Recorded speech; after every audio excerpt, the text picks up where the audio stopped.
finalmente chegou a RTX 4090.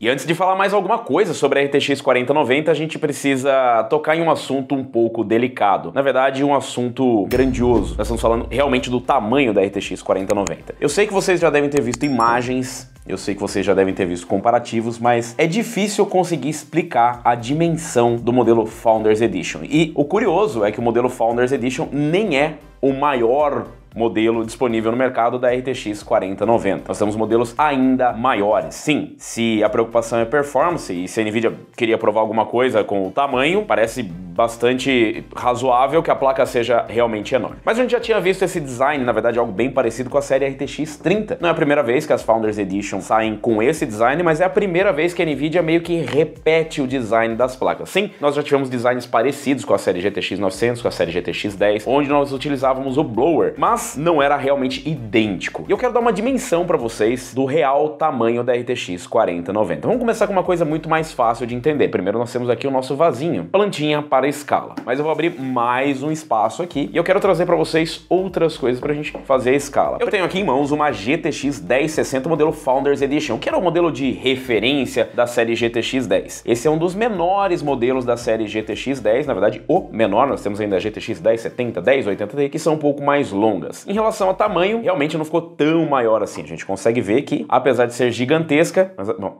ainda temos 3 dedos aqui de diferença. Mas nós temos aqui mais alguns modelos para comparar. Esse é um modelo um pouco mais compacto. Essa daqui é uma RTX 2060 Founders Edition. Essa é uma placa que é de um tamanho mais compacto. Nós temos a RTX 2070, 2080, 2080 Ti, por exemplo, que são mais longas, mas dá para vocês terem uma noção. Ah, não dá não? E agora, dá para ter uma noção um pouco melhor? Apesar dela não ser tão maior em comprimento em relação à GTX 1060, eu acho que ela é um pouco mais larga. Mas eu tenho mais alguns modelos aqui pra gente ter uma ideia. Eu tenho aqui a saudosa GTX 690, uma das maiores placas que já foram feitas, junto com outros modelos como HD 7990 ou HD 6990, que eram modelos dual GPU. Pois é, aqui nós temos duas GPUs. E aí dá pra gente começar a ter uma noção do quão grande é uma RTX 4090 e o quão mais larga ela é. Olha isso, se não é um absurdo. Esse aqui é um modelo Founders Edition também, da GTX 690, é um pouco maior, né? Mas acho que foi um pouco difícil visualizar. Você fala, Robson, mas as placas evoluíram muito, você tá falando de modelos de entrada, obviamente que a placa vai ser maior. É por isso que eu separei aqui uma placa um pouco mais top da geração anterior. Então trago aqui pra vocês a RTX 3080 Founders Edition. E aí, como vocês podem ver, ela já não é tão menor assim, não é mesmo? Pois é. Eu acho que dá pra ter uma ideia do tamanho da 4090 agora. Praticamente duas RTX 3080 sanduichadas. O design é muito parecido, na verdade, como a gente pode ver aqui, né? Esse design com duas fãs, onde ela puxa o ar por aqui e por aqui, então ela tem dois sistemas, né? Vou vir aqui do outro lado para ficar mais fácil. Então você pode ver que tem duas fãs, meio bizarro, né? Você conseguir entender isso aqui, mas na verdade, assim, ela tem uma fã que joga o ar por aqui, né? Então tem aqui alguns heat pipes que passam por esse lado e tem aqui um esquema blower, praticamente um blower, né? Porque ele vai acabar forçando o ar para sair por aqui e para outros lados. E aqui na RTX 4090, a gente tem a mesma coisa, só que numa escala um pouco mais cavalar, se é que pode se dizer assim. A fã é muito, muito maior. Parece que eu tô colocando em perspectiva, mas não, eu não tô colocando em perspectiva. Elas estão no lugar certo. Eu vou buscar um objeto que é um pouco mais fácil de vocês entenderem, porque ele é realmente grande. Pois é, eu tenho aqui um PlayStation 5 e dá para você ter uma ideia da dimensão da placa. Obviamente que a RTX 4090 é menor do que um PlayStation 5. Mas é bom lembrar que existem outros modelos, como por exemplo a RTX 4090 Aorus, que é maior. Aliás, ela é muito, muito maior. Mas eu esqueci de pegar mais uma coisa aqui. Outro ponto um pouco polêmico dessa maravilhosa embalagem, se tem uma coisa que a Nvidia realmente aprendeu a fazer nesses anos, é realmente uma experiência diferenciada. E aqui nós temos o nem tão empolgante assim, polvo dos cabos. Mas ele faz parte e nós precisamos falar sobre ele. Porque dentre outras coisas, ele ainda consegue acabar com todo o charme da RTX 4090. Mas ele é um mal necessário, isso porque nós temos aqui uma placa que tem um TDP de 450 watts. Sim, os rumores falavam sobre 600 watts, 700 watts, 800, 900 watts e por aí vai. A gente ia precisar praticamente de uma hidrelétrica particular para tocar uma placa dessa. Felizmente, quando você joga as expectativas lá em cima e elas são menores, você considera isso uma vitória. De qualquer forma, nós temos aqui uma placa que... Deixa eu tirar isso que tá realmente me incomodando. De qualquer forma, nós temos aqui uma placa que tem um TDP realmente alto, mas é bom lembrar que isso não é exatamente uma novidade. Nós já tínhamos esse TDP no mercado e é o TDP da RTX 3090 Ti. Sim, essa placa vem para substituir a RTX 3090 Ti, apesar dela ser só 90, não ter TI, e apesar de não ser exatamente o chip completo a 4090, o que quer dizer que talvez a Nvidia traga uma 4090 Ti, inclusive alguns rumores dizendo que ela teria cancelado, mas tudo isso é só fofoca. O que a gente tem de concreto é realmente esse modelo que está disponível no mercado e que foi o primeiro da série RTX 40, mudando um pouco a cara dos lançamentos da Nvidia. A Nvidia que sempre trazia aí os lançamentos inferiores, por assim dizer. E com isso a Nvidia mudou um pouco o cronograma de lançamentos. A Nvidia não costuma iniciar os seus lançamentos pela placa mais topo de linha. Porém, dessa vez ela trouxe a RTX 4090, não quis guardar ela para depois, e trouxe também a RTX 4080, que será lançada em seguida, e a RTX 4070, a RTX 4080 de 12 GB, que a gente realmente acredita que é uma 4070 de 12 GB. Só para deixar claro, o que aconteceu é que a Nvidia cancelou o lançamento da RTX 4080 de 12 GB. Então o único modelo que vai ter é a 4080 de 16 GB. Falando aqui da RTX 4090, como eu disse, ela tem o mesmo TDP da RTX 3090 Ti. Ela tem aqui características muito parecidas com a RTX 3090 Ti, além de usar esse design realmente cavalar, que eu particularmente adoro placas gigantescas, mas tem quem realmente não goste. Ela também traz 24 GB de memória GDDR6X e traz também ali os seus 384 bits de largura de banda, mas as similaridades param por aí. Porque no que realmente importa, a RTX 4090 é diferente da 3090 Ti. E nós estamos falando do preço. Pois é, achei que você ia falar desempenho, Robson. Não. Nós estamos falando do preço. A RTX 4090 é mais barata do que a 3090 Ti. Pera, tem alguma coisa errada. Definitivamente tem alguma coisa errada. Você deve ter lido em alguns lugares, ou assistido em alguns lugares, ou ouvido a informação de que a RTX 4090 é uma placa muito cara. E de fato ela é, mas ela é mais barata do que uma RTX 3090 Ti no seu preço de lançamento. Claro que hoje em dia uma 3090 Ti está muito mais barata, a Nvidia já reposicionou, o próprio mercado acabou reposicionando a 3090 Ti, o que significa que menos pessoas estavam comprando e o preço foi caindo. E também nós temos agora uma placa que é muito mais poderosa. Em Quad HD, por exemplo, a gente está falando de uma diferença de 44% em relação a uma RX 6950 XT da AMD, ou 45% mais do que uma RTX 3090 Ti. E tem uma parte ainda interessante nessa conversa toda. Sabe o que é? O gargalo. Pera, gargalo em Quad HD? Sim, nós temos um gargalo que por vezes pode ser severo rodando em Quad HD. Alguns reviewers optaram por utilizar o Ryzen 7 5800X 3D, o processador de 8 cores e 16 threads, que é o processador gamer mais rápido da geração anterior, trocando ali a liderança com o i9 12900KS, que foi outro processador utilizado também nos testes. E adivinha só? Gargalo em Quad HD. Esse é o tanto que a placa é forte. Mas Robson, essa placa não é para Quad HD, pelo amor de Deus, né? Não vamos comprar uma 4090 por esse valor para rodar em Quad HD. Você tá certo, é uma placa para 4K. Então, pelo menos em 4K, o CPU não importa muito, não vai ter problema de gargalo. E a diferença de performance, novamente, foi interessante. E como a gente não tem o gargalo de CPU, o número é um pouco mais alto. Segundo os testes do TechSpot, a diferença em relação à RTX 3090 Ti rodando em 4K foi de, em média, 59%. E foi ainda, em média, 71% mais rápida do que a RX 6950 XT da AMD. O que já era esperado, afinal, as placas da AMD vão perdendo um pouco de fôlego quando chega em 4K, e isso se dá por conta do Infinity Fabric, que não é exatamente infinito. O nome é bem sugestivo, mas ele em 4K ele encontra limitação. Então, assim, nós temos um dos lançamentos que eu acho que eu posso dizer que é o lançamento mais insano que eu já cobri. A maior diferença de performance de uma geração para outra que eu já acompanhei. Talvez nós tenhamos alguma diferença dessa na história, como de repente uma GTX 285, uma GTX 480, alguma coisa do tipo, mas recentemente a gente simplesmente não viu nenhum salto. A gente não precisa nem fazer aquelas matemáticas e malabarismos que as fabricantes fazem. Não, vamos comparar com a 3090. Não precisa. É comparando com a 3090 Ti, que foi o último lançamento da série 90 e chegou ao mercado custando $2.000. Mesmo que a Nvidia tenha anunciado essa placa por $1.600, o que, não se engane, é muito dinheiro mesmo nos Estados Unidos, a verdade é que essa placa ainda é mais barata em praticamente todos os sentidos que uma 3090 Ti. Primeiro que ela traz muito mais performance por dólar e mesmo comparado com o preço atual, ela ainda é uma excelente escolha. Mas tem alguns pontos interessantes, como por exemplo, essa placa ficou abaixo da correção da inflação. Mesmo se a gente comparasse com uma RTX 3090... Seria, não é 90 Ti, uma 90, porque vai sair uma 90 Ti. Se você comparar ainda com a 3090, ela ainda está abaixo da inflação. Então essa foi uma placa que a Nvidia realmente não aumentou de preço. Quer dizer que a 3090 era barata? Ah, nem a pau. A verdade é que a 3090 ela era para ser uma Titan. E a Nvidia acabou disponibilizando essa placa como RTX, como GeForce, para poder aumentar a disponibilidade. Pelo menos essa é a versão da Nvidia, o que possibilita aos seus parceiros construir modelos custom, já que a Titan só é fabricada e comercializada pela própria Nvidia. Mas, Robson, essa placa é para jogos ou não é para jogos? Porque teve essa conversa aí de que a 4090 seria uma placa para apenas trabalho, assim como a 3090. Não, a 3090 não é muito para games, a 3090 Ti não. Essa é uma placa para games. A própria Nvidia acabou posicionando ela como uma placa para games, isso porque ela traz realmente uma performance muito, muito boa para quem vai estar jogando. E o mais interessante é que nesses números que vocês viram aí em 4K, ainda tem uma informação escondida. Ainda existe gargalo de CPU. Sim, eu acho que alguns reviewers aí morderam a língua. Mesmo em 4K, o que derruba aquele antigo mito de que não, para 4K não precisa de CPU. Não, não é bem por aí. Na verdade, você precisa, você ainda tem os draw calls, você ainda tem uma carga realmente grande em cima da CPU, principalmente quando você tem uma GPU capaz de empurrar tantos quadros por segundo. Para solucionar isso, a Nvidia trouxe mais uma novidade, mais uma bruxaria do saco de bruxarias do Jensen, que é o DLSS 3. Tá feliz com a sua RTX 3080? Fala, caramba, agora tem uma tecnologia nova. Vou poder utilizar o DLSS 3, que pode até dobrar a minha taxa de frames. Senta lá. Ou será que não? Essa é uma tecnologia que só está presente no momento nas RTX 40 e que pode até ser disponibilizado para as RTX 30 ou RTX 20, mas ele seria em tese emulado, já que é um recurso via hardware. O que o novo DLSS faz, basicamente, é uma bruxaria, inserindo mais um frame na fila e combinado ali com o Fast Sync da Nvidia, ele acaba diminuindo, inclusive, o gargalo de CPU. Sim, nós temos aqui um frame gerado por inteligência artificial. Lembra quando a gente falou lá atrás que uma das features mais interessantes das RTX era, na verdade, o DLSS?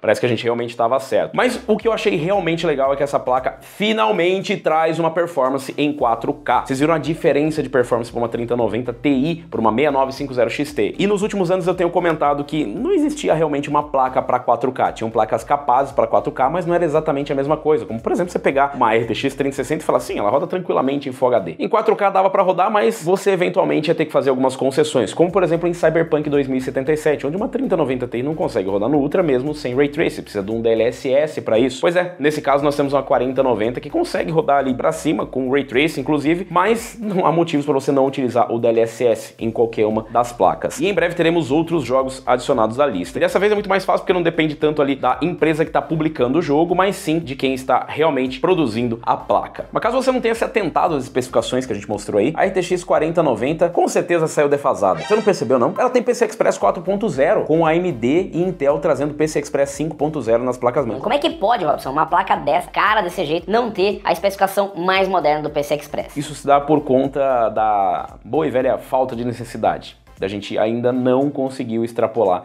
a largura de banda do PCI Express 4.0. Então, se a gente estava preocupado na série RTX 30 e nem na RTX 40 a gente extrapolou, então acho que você realmente não deve se preocupar. E por enquanto o PCI Express 5.0, por enquanto, ainda não é realmente uma feature interessante para você fazer upgrade só para justificar porque você vai pegar uma RTX 4090. Como vocês viram ali, o 5800X 3D da gargalo e o 12900K também, quem sabe a próxima geração, mas é bom lembrar que nós teremos em algum momento da vida o Direct Storage da Microsoft, que deve mudar bastante como a gente vê os jogos hoje em dia. E ainda em relação ao gargalo de CPUs, a gente consegue ver um grande benefício, por exemplo, em jogos onde, vamos dizer assim, a publisher não fez o trabalho dela e a Nvidia precisa resolver, o que eu acho bom. Alguém tem que resolver, se não vai ser a Microsoft arrumando o Flight Simulator, alguém vai ter que arrumar, né, Microsoft? Então, com o DLSS 3, a gente finalmente consegue taxas de FPS mais altas, principalmente com o DLSS 3 e o frame frame generation. Isso porque você diminui a carga em cima do CPU, acelera aquela fila de frames e consegue taxas bem mais altas. O DLSS 3 teve o reporte de alguns artefatos em alguns jogos, significa que não é perfeita ainda a geração de quadros, mas em alguns deles é bem difícil conseguir visualizar, como por exemplo, Tech Power Up analisou o Flight Simulator e em movimento vai ser bem difícil você conseguir encontrar algum artefato, algum defeito, enquanto que em Fórmula 1, por exemplo, você consegue encontrar alguns artefatos ali. Você precisa prestar atenção, mas dá pra ver. E Robson, essa placa é quente, porque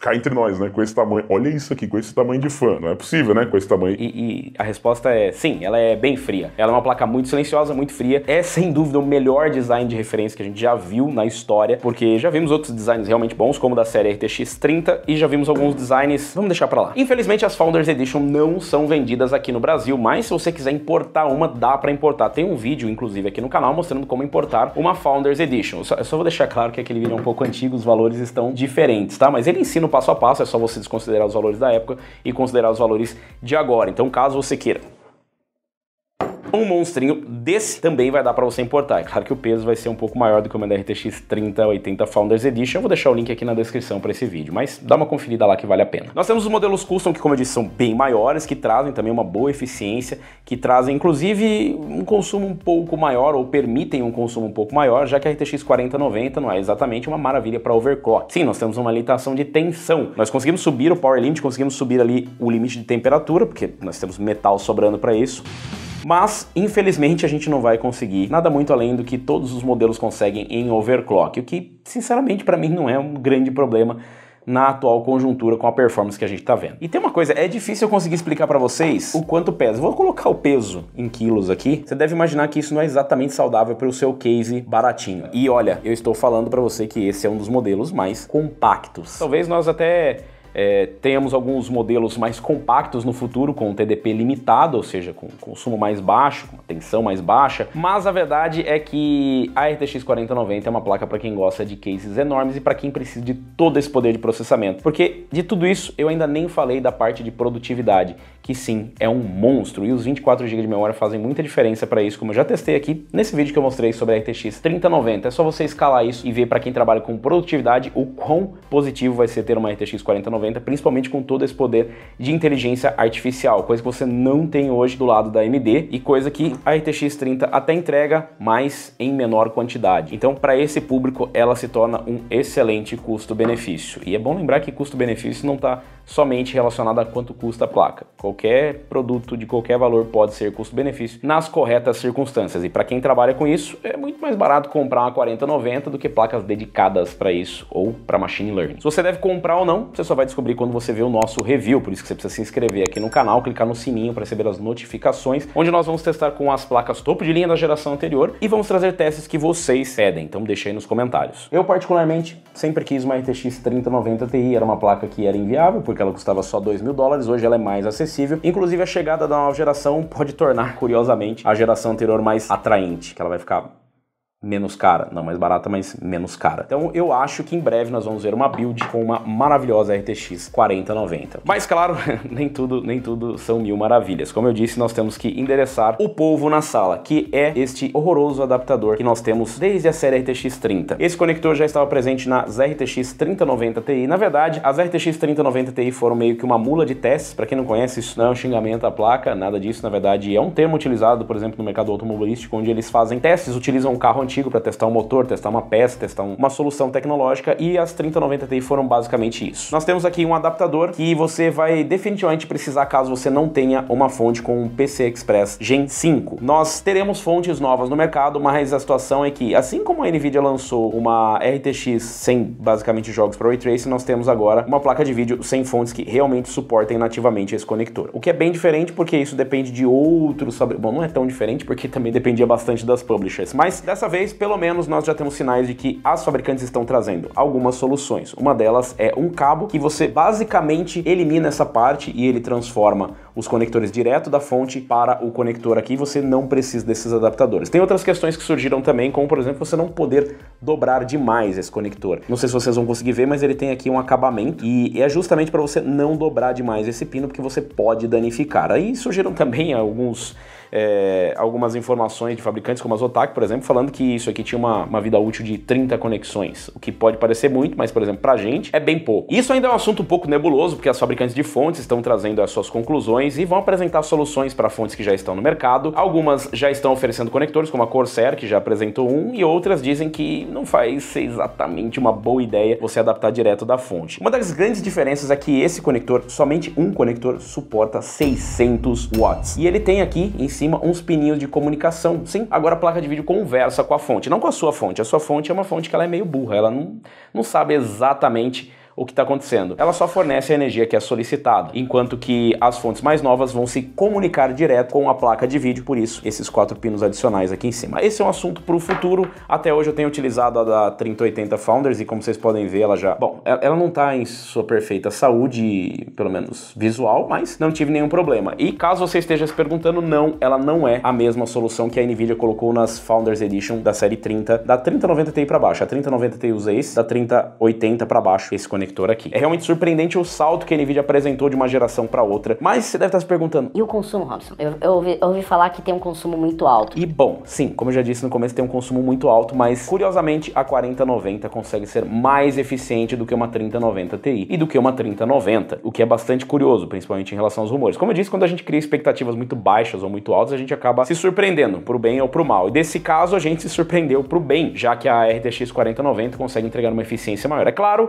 se você realmente solicitar toda a potência, ela pode entregar picos de até 470 watts de consumo. Isso eu tô falando de jogos, eu não tô falando de estresse, de Furmark, nada, não, tô falando de jogos. Se você exigir ali todos os recursos da GPU com os Tensor Cores, RT Cores, com os CUDA Cores, ela pode chegar ali na casa dos 470 watts. Por isso é realmente muito importante você ter uma boa fonte. A fonte que é recomendada para uma 4090 é uma fonte de 850 watts, enquanto alguns fabricantes já falam de 1000 watts. Eu utilizaria uma de 1000 watts só por precaução. Mas, Robson, a gente tá falando de uma placa que no lançamento chegou custando 15 mil reais. É muito dinheiro numa GPU. Você não tá errado, realmente é muito dinheiro numa GPU, mas a verdade é que não existe nenhuma placa que traga essa performance por nenhum outro preço. Essa é a placa mais poderosa do mercado, custando isso. E fica difícil você realmente conseguir precificar sem ter qualquer coisa próxima. A mais próxima é realmente uma RTX 3090 Ti, que custa proporcionalmente menos e já custa bastante dinheiro. Nós devemos ter uma RTX 4080 de 16 GB e quem sabe equilibrar um pouco essa balança. Mas não fique muito esperançoso porque os preços já foram anunciados e nós estamos falando de coisas na casa dos milhares de reais. Bom, praticamente todas as GPUs são na casa dos milhares. Então, talvez até dezenas de milhares de reais. Algo na casa dos 7 a 10 mil reais. Sim, aqui no Brasil é bem caro, mas como eu disse, não se engane, lá fora também é bem caro. Curiosamente, a nova geração da Nvidia conseguiu empurrar no limite os processadores que acabaram de sair, e nós estamos esperando o 3900K para ver se ele realmente vai conseguir segurar mesmo em 4K uma RTX 4090. Alguns testes ainda deverão ser feitos, principalmente em relação ao DLSS 3, que tem o Frame Generation, ou seja, onde a placa realmente gera mais um frame, aumentando o FPS, onde nós temos que dar uma olhada também no Frame Time. Mas por hora, o que pode se dizer da RTX 4090 é que sim, é o lançamento mais surpreendente dos últimos anos em relação à GPU, principalmente se comparado à geração anterior. O salto de performance versus o preço ou mesmo em relação ao consumo. Como eu disse, ainda é muita coisa, 450 watts, mas a gente consegue ter uma performance maior. Consumindo mesmo, a RTX 4090 consegue trazer muito mais performance. Por enquanto, não tem outra. E se a AMD vai ter uma resposta, eu começo a realmente duvidar. A AMD tem que trazer uma RDNA 3, ela vai anunciar, mas a essa altura, conhecendo o histórico, eu diria que a Nvidia se antecipou e já lançou uma placa cuja qual a AMD realmente não vai conseguir bater. Mas é sempre bom ver um desafio, porque quem ganha somos nós, assim como você ganha se você deixar o like e se inscrever aqui no canal, neste exato momento. E sabe o que eu fiquei mais surpreso em relação à RTX 4090? É que mesmo sendo uma placa de vídeo na casa dos 15 mil reais, no dia do lançamento a placa simplesmente esgotou no Brasil. Por algum motivo parece que as pessoas saíram para comprar essa placa, mesmo custando 15 mil reais. Talvez seja pela performance impressionante que ela trouxe, ou seja, simplesmente porque a gente não consegue ter uma performance dessa com nenhuma outra placa para rodar em 4K. Aliás, a gente pode rodar até em 8K. O problema é que a Nvidia aparentemente esqueceu de uma feature que pode ser importante ou não, como o DisplayPort 2.0. Sim, nós temos DisplayPort 1.4, que é até capaz de 4K 120 ou 8K 60, mas nada acima disso. E para você conseguir uma performance maior, você precisaria simplesmente fazer um SLI de cabos. Sim, ligar 2 cabos DisplayPort. É uma solução muito elegante, uma placa de 15 mil reais. mas funcionaria. Mas eu tenho certeza que vocês querem que eu fale sobre a polêmica, sobre o boicote da Nvidia. Estaria a Nvidia boicotando os reviewers? E a verdade é que não. Infelizmente, por um problema de logística, as RTX 40 não chegaram a tempo para nós fazermos os reviews aqui. Isso foi para todo mundo. É por isso que nós fizemos esse vídeo pós-BGS com o Robson totalmente gripado e acabado. Nós, obviamente, vamos fazer os nossos testes aqui. Você acompanha o resultado e as nossas conclusões. Ainda tem muita coisa a se descobrir sobre a nova geração da Lovelace da Nvidia e, inclusive, comparar com a série anterior para descobrir se você realmente precisa de uma RTX 4090. E quando a tecnologia é empurrada no seu limite lá em cima, no alto nível, significa que quem está aqui embaixo, que quer só uma RTX 4060, uma 4070, também deve ter benefícios. Pelo menos assim que o estoque das RTX 30 acabar, ou na pior das hipóteses, você ainda pode comprar uma RTX 30. Quer saber se vai compensar ou não? Se inscreve aí no canal, clica no sininho para receber as notificações de novos vídeos e nós nos vemos por aqui. Valeu, falou e até a próxima!